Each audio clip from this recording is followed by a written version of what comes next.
Mario and Tommy, I want to turn to another big high-profile case while we have you on the program this morning that we've talked about on Court TV for a long time, the case of JonBenét Ramsey.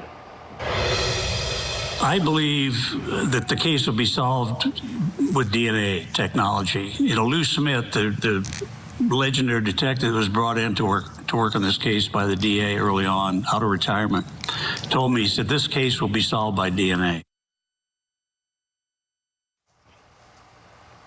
So nearly 3 decades later, John Ramsey continues speaking on the murder of his daughter, JonBenet. And now police have a new update in the case, but still no suspect. Friday, the Boulder Police Department released a video on the investigation of the 6-year-old's death in an effort to find some new leads. Police Chief Stephen Redfern assures the public that JonBenet's death remains a top priority while sharing some new steps like DNA testing. Last year, we gave you an update about a lot of the work that has been done to solve this crime, and those efforts have continued. This case remains a top priority for our department. This past year, our detectives have conducted several new interviews, as well as re-interviewed individuals based on tips that we've received.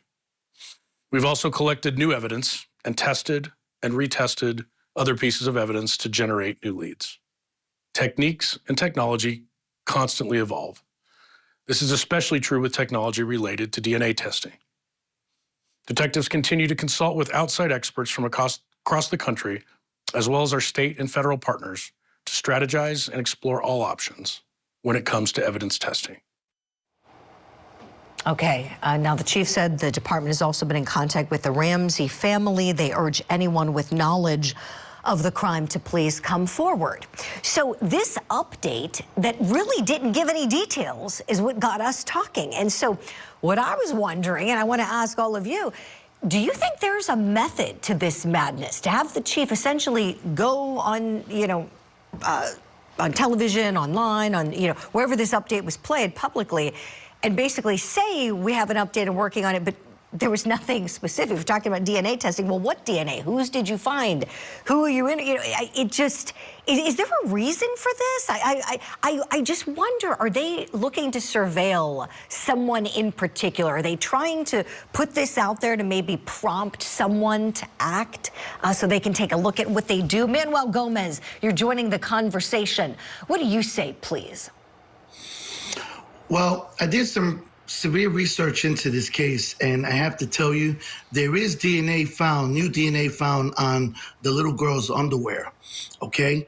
And this is what they were referring to about the DNA. He didn't come publicly and say it, but you notice he was talking more about the DNA, and that's the fact that I found out. Now, what I did know is they haven't researched the aspects they need to, and that is my recommendation and solution to help solve this case is, 1, take the new DNA that they found, run it through all the jail databases. Now, it's going to take an investigator anyway between 2 to 3 months to run the entire United States, but you would run millions of people at one time to see if their DNA matches with the DNA found on the clothes of that little girl. Second, okay, on this case, I don't believe that it was just a pedophile that attacked the girl, but I do believe, unfortunately, that the father was involved. And due to the fact of his cordial, nonchalant attitude when he found the baby and when he brought up the body from the basement, the body, he asked, is she dead? Now, she had rigor mortis. Her eyes were white. Her body was completely pale. Why would you ask that when you found your kid? You'd be crying. The guy was nonchalant. There's something highly suspicious about him as well. Manuel, I read Dr. Cyril Weck's book on the case. I've talked to him about it. God rest his soul, one of the greatest forensic pathologists of our time. He was highly suspicious of the father. We're going to get into more of Dr. Weck's findings later this week on the show, but in terms of what investigators are doing here, Tommy Pope, do you think this could be a prompt? Like, are they trying to prompt someone? Because they said nothing in terms of what's new. We don't know what's new. You just came on and said you're working on the case still. Could this be, deliberate?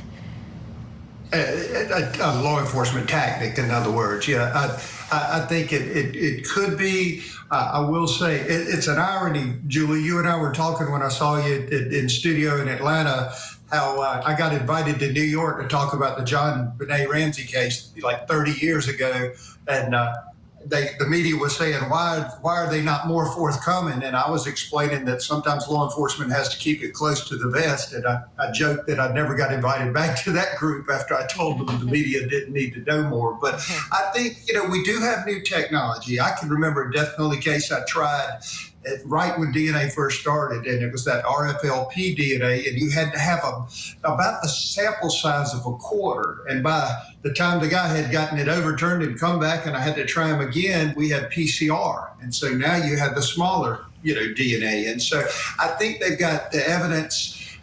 It's like Manuel said, maybe I was thinking run it through the database. Now, the trap is there. If it is an inside job, if it is family related, if he's never been in the system, I'm sure they have their DNA. But, we've got overlay of DNA when you're dealing with family members. So if it's totally foreign DNA, in other words, not relatives, then maybe they can make a pull from there. And like you said, maybe they have an eye on somebody and they're hoping to see if this makes them change anything. I mean, I've seen, law enforcement can use falsehoods to get confessions, so to speak. So they may say, we've got, we know that there's a red jacket or whatever the case may be. And like you said, wait to see if they go throw it in the dumpster or burn it or things of that nature. Exactly.